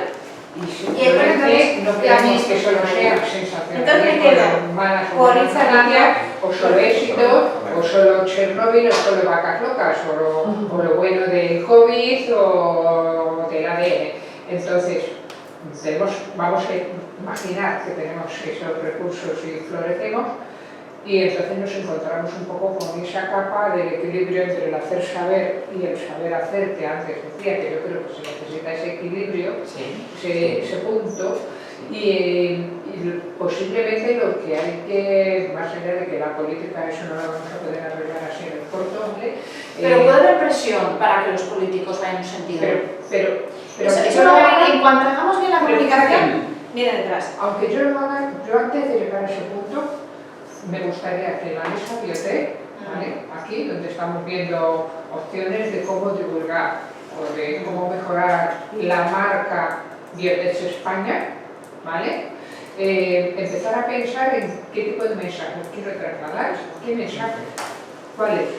Que soy un investigador, que soy tal, que quiero dinero, que no quiero, que lo quiero, que quiero salir de la localización y construir un Lego de biotech un poco más grande, en el que todos estén aportando, que no sea solamente el Ico Cosmetics Sevilla más no sé quién, menos Biocat y algo más. Y tú sabes de lo que estoy hablando, ¿vale? Entonces, yo creo que esa es para mí me parece que es la piedra filosofal que necesitamos. Es decir, poner sobre la mesa qué vamos a divulgar, cómo lo vamos a divulgar en los mejores escenarios de que vamos a tener. ¿Hay alguna propuesta de cambio que ya ha salido en esa línea? Aunque ahora vamos a pasar ya al library, que si no nos vamos. El library es un espacio donde hacemos recomendaciones de lecturas relacionados con la temática, para que sepáis los que no habéis venido un poco sesión clásica. Pero, evidentemente, un cambio de nombre, hemos hablado, ¿no? ¿Por qué no? Cambiarlo podría ser un ejercicio interesante. El tema de los mensajes, identificar qué mensajes queremos. Y también yo le veo ahí hasta un proyecto de reposicionamiento de lo que es la propia ciencia, ¿vale? Y luego, a partir de ahí, está claro que hay que invertir más en comunicación, que si ganan tanto dinero, a lo mejor están invirtiendo demasiado en desarrollo y poco en comunicar. Y ahí hay, evidentemente, mensajes que han salido que pueden ser muy interesantes, que habría que testar, a ver si el tema de la rentabilidad o lo de la incertidumbre, que a mí me parece muy interesante. Y para trabajar el corto plazo, a mí me ha saltado directamente el crear la figura del legado, porque pues es una inversión que tú dejas a los hijos. Es decir, eso pasó en su momento en los relojes ingleses contra los relojes japoneses, Y el Japón, evidentemente, una marca o coreana, un Casio, pues es de usar y tirar. Pero los antiguos al final iban dejando a su hijo, a su nieto algo que realmente pasaba de generaciones. Dicho esto, yo también he disfrutado muchísimo con la sesión y paso del testigo a Nelson, que nos va a contar un poco qué lecturas podemos, nos pueden quedar ahí un poco de deberes, ¿no? Para poder dar continuidad a las sesiones. Normalmente también en esta no lo he hecho por todo lo que tenemos. Normalmente en estas sesiones hay una parte también donde utilizamos o ChatGPT o Cloud, que son los dos más fuertes que hay, con los que les vamos contando lo que se está diciendo y nos va dando respuestas, ¿no? ¿Qué es lo que tenemos en el library? O sea, ¿cuál es la situación en este momento con la inteligencia artificial y hasta dónde hemos llegado? Porque los tres libros que me he traído versan sobre lo que es la inteligencia artificial y cómo la inteligencia artificial está ayudando a la biotecnología. Y cómo están siendo casos como Moderna, que en 2 días tuvo un trabajo de 10 años solo por el apoyo de la inteligencia artificial. ¿Vale? Entonces, ahí hay muchísima tela que cortar, pero ¿por qué la inteligencia artificial está siendo una parte? Hay 3 aspectos fundamentales en este momento de la inteligencia artificial. La primera es la ventana de contexto. La ventana de contexto dentro de la inteligencia artificial está creciendo y está creciendo de manera exponencial. ¿Qué es una ventana de contexto? Yo le digo a una inteligencia artificial y le doy el libro 1 del Señor de los Anillos y yo le pregunto por el Señor de los Anillos, esa inteligencia me va a hablar del libro 1. Si yo le doy los 3 libros, le doy el Hobbit, le doy el Silmarillion, le hablo de Tolkien, le hablo del hijo de Tolkien, de la época en la que vivió Tolkien, de lo que vivió en la universidad, si yo le pregunto luego por el Señor de los Anillos, él me va a dar una respuesta totalmente distinta. ¿Por qué? Porque tiene una ventana de contexto muchísimo más amplia. Las ventanas de contexto son aquellas que nos están ayudando en este momento a tener inteligencias artificiales que son muchísimo más inteligentes cada día, porque pueden estar teniendo más información. Los segundos son los agentes, ¿vale? Tenemos agentes y un agente es ese dispositivo, ese cachito de inteligencia artificial que tiene un conocimiento muy específico, y aquí es donde la biotecnología está teniendo tanto apoyo. ¿Por qué? Porque a medida que estos agentes están mejorando, están siendo capaces de ejecutar acciones y aprender de esas acciones que están ejecutando ellos mismos. Entonces, yo hago una acción, aprendo de esa acción y me la traigo. Y entonces así están interactuando con proteínas y están, pues no sé cuántos millones de proteínas, y que conseguir una proteína que encaje con la otra es como llenar una piscina con llaves y tener un candado y conseguir dentro de la piscina, pues eso es lo que tiene que hacer una proteína, el estudio que hay que hacer. Eso con la inteligencia artificial se está haciendo a la voz de ella utilizando los agentes. Entonces, claro, por eso la tecnología de la inteligencia artificial está ayudando tanto, y es un poco lo que hizo Moderna con su vacuna. Tengo por ahí un paper que pues lo podemos ver. Y la última parte, que es, se quiere la parte final, y es un poco lo dice Kurzweil, es la singularidad. ¿Qué es la singularidad? La singularidad en física es un hueco negro en el espacio. Por ahí se va la luz y no sabemos absolutamente nada. ¿Okay? En física eso es el concepto de singularidad. La singularidad en matemática es la división entre cero. ¿Okay? Eso no se puede, a partir de ahí ya no se sabe qué pasa, eso es la singularidad. ¿Qué es la singularidad en tecnología? Es el momento en el cual la inteligencia artificial sea más inteligente que el ser humano. ¿Cómo defines eso? Singularidad. Ese es el concepto que está manejando y es hacia dónde vamos. Es decir, en el año 29 ya se espera que los agentes, es decir, estos AI, que son los que están trabajando, ya sean totalmente independientes y puedan comenzar a trabajar de manera independiente y seguir hablando solos. Y en el año 45 ya se espera que la singularidad se dé. Es decir, en el año 45 ya estamos esperando que las inteligencias artificiales sean más inteligentes que nosotros. Si vemos TikTok, Pero más inteligente en el sentido de más capacidad de proceso, más capacidad de... sí, más inteligente, pero en todo el concepto. conocimiento. Pero teniendo conciencia de ellos mismos. Sí, porque el tema conciencia ya es otra cosa que es un... Y ahí nos iríamos mucho y si quieres nos quedamos en la cena, pero porque la conciencia es un concepto filosófico, en realidad la conciencia no existe. Yo sé que yo soy consciente de algo, pero yo en realidad no sé y no puedo ser consciente de si tú eres consciente. Entonces, vendemos mucho el concepto conciencia en la inteligencia, pero yo no puedo apostar por tu conciencia, yo puedo apostar solo por la mía. ¿Sabes? ¿Dijiste 2045? 2045. Eso es paso Y mañana. hay una película que es Bueno, vamos a ver, 2046. acordaos de lo que vimos en física cuántica, con el centro de computación cuántica, es que se va a multiplicar exponencialmente. Entonces, ¿qué pasa? ¿Dónde se da todo esto? Y aquí es donde me gusta a mí, como me lo han puesto, porque hemos hablado de Margarita Salas, a veces hemos hablado de gente, ¿vale? Eric Schmidt es el CEO de Google, ¿vale? Eric Schmidt, CEO de Google, Kissinger es un... Entonces, esto es la era de la inteligencia artificial, ¿no? Es el primero que nos dice un poquito, pues, por dónde tenemos que ir o cómo tenemos que tirar. ¿Por qué? Hay dos vías en el concepto de la inteligencia artificial. Están los que creen que la inteligencia artificial es apocalíptica, los doomsday, se acaba, es el apocalipsis y nos vamos a morir todos. Y están los otros, los que dicen que... Un inciso, pero la biotecnología nos va a ayudar con lo de las carnes procesadas en impresora 3D y todo eso, y el bacon que sale ahora ya procesado, que es una industria que tal procesado. De hecho, ya hay... Eso es biotecnología. Ya hay cosas así, ya hay leche, que no sabe de ningún animal, etcétera, etcétera. Es decir, llegará el apocalipsis, pero vamos a tener carne procesada de alimentos gracias a eso. Si tenemos impresoras que nos impriman y si tenemos electricidad,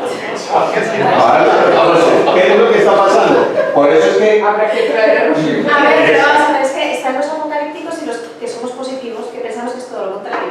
Entonces, ahí es donde está esa segunda parte, ¿no? Es, ok, los de la otra cara, pero toda la vida hemos sido así. Hemos hablado del caos, aquí en Leonardo, del orden y del caos. Hemos hablado de la guerra y la paz. Pues ahora, ¿de qué estamos hablando? Estamos hablando de los que sí y de los que no creen que la inteligencia artificial va a acabar con el mundo. Pero todos están de acuerdo en una sola cosa. Este revulsivo bien de hace pocos años atrás. Hace pocos años atrás hubo un movimiento que hizo Google, que compró una empresa que se llama DeepMind.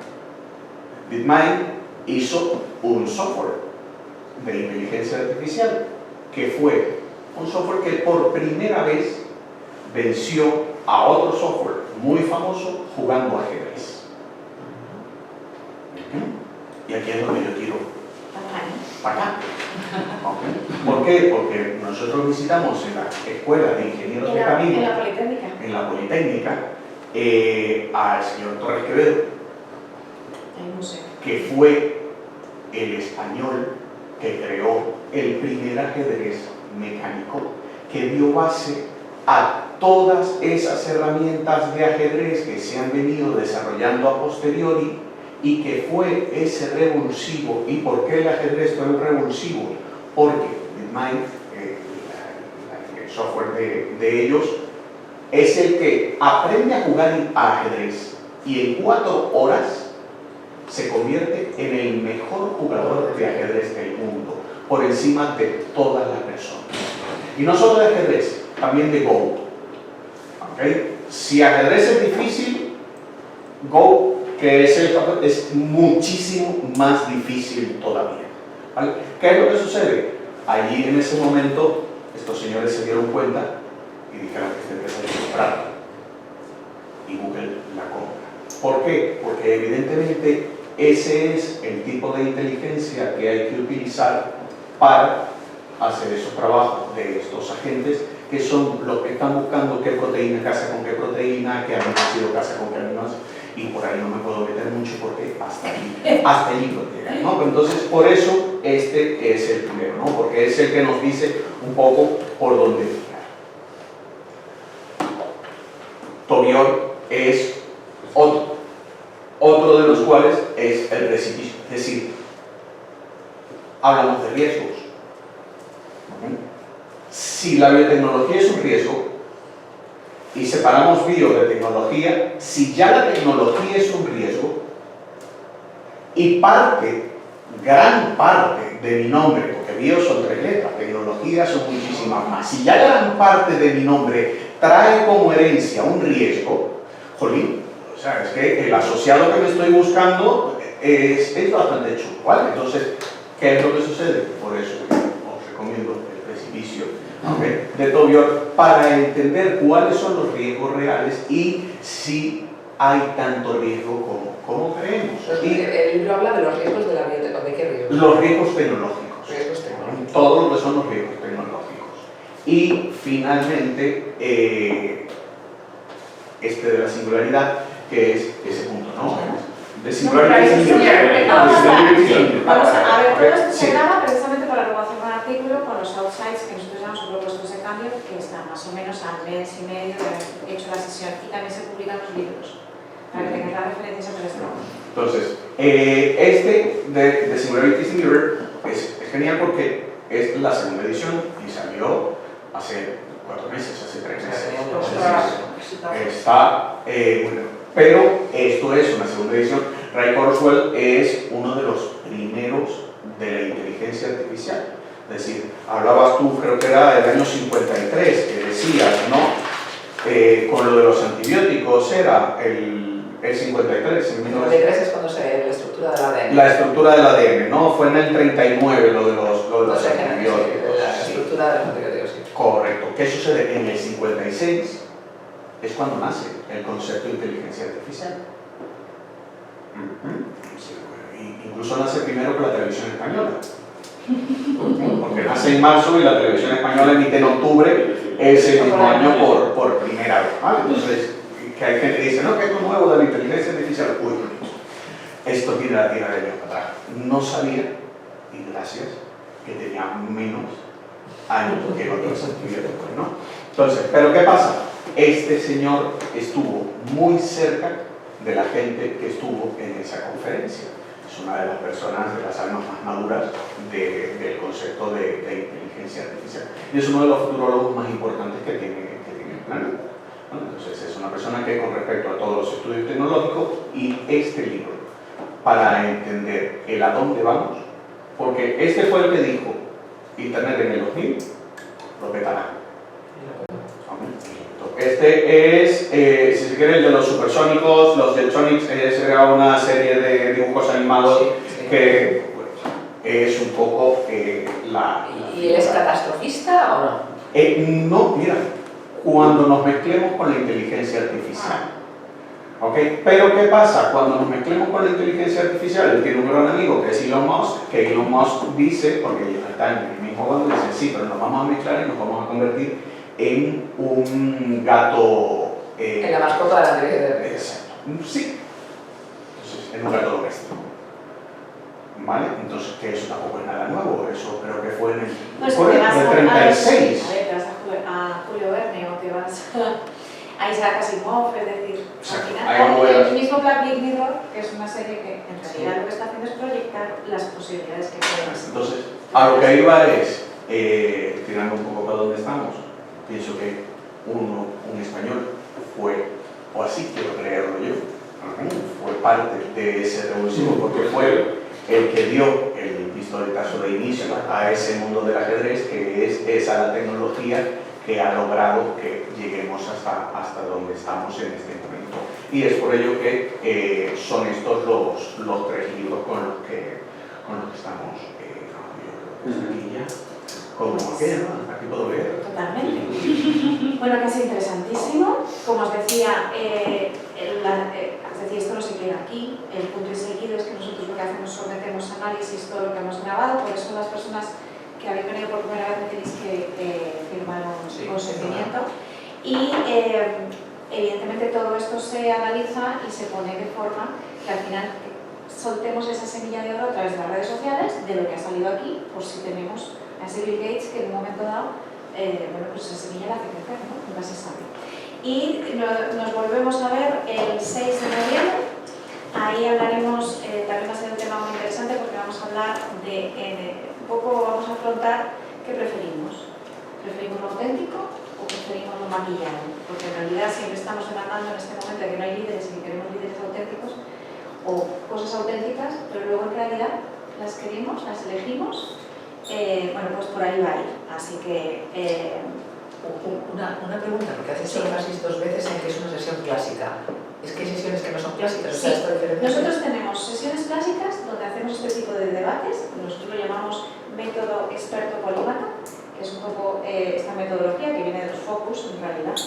Y luego tenemos talleres, tenemos una serie de actividades, que unas son talleres de formación o visitas a empresas, algo quizá más hacia el Leonardo, o sea, tenemos de alguna manera sesiones donde construimos hacia afuera, hacia aportaciones al mundo, y otras sesiones o actividades donde construimos hacia adentro. Entonces hoy, por ejemplo, nos hemos reunido para ver, oye, ¿qué necesita Leonardo? Pues hemos estado hace poco en una sesión para aprender a vender hoy, ¿vale? La sesión anterior, la actividad anterior fue sobre inteligencia artificial, y luego tenemos también unas actividades sobre el library, que en realidad lo que hacemos es coger autores que nos llaman la atención y les invitamos a presentarnos su libro. Entonces, por eso hablo de sesiones clásicas, actividades. ¿Vale? Estuvo María Villadroga. María Villadroga estuvo presentando su y libro. este chico que nos presentó de psicología. Sí, el de cada paso que das. Queda psicología positiva. Así que muy bien. Pues muchísimas gracias, Pilar. Muchísimas gracias a ti, por favor. Y nada.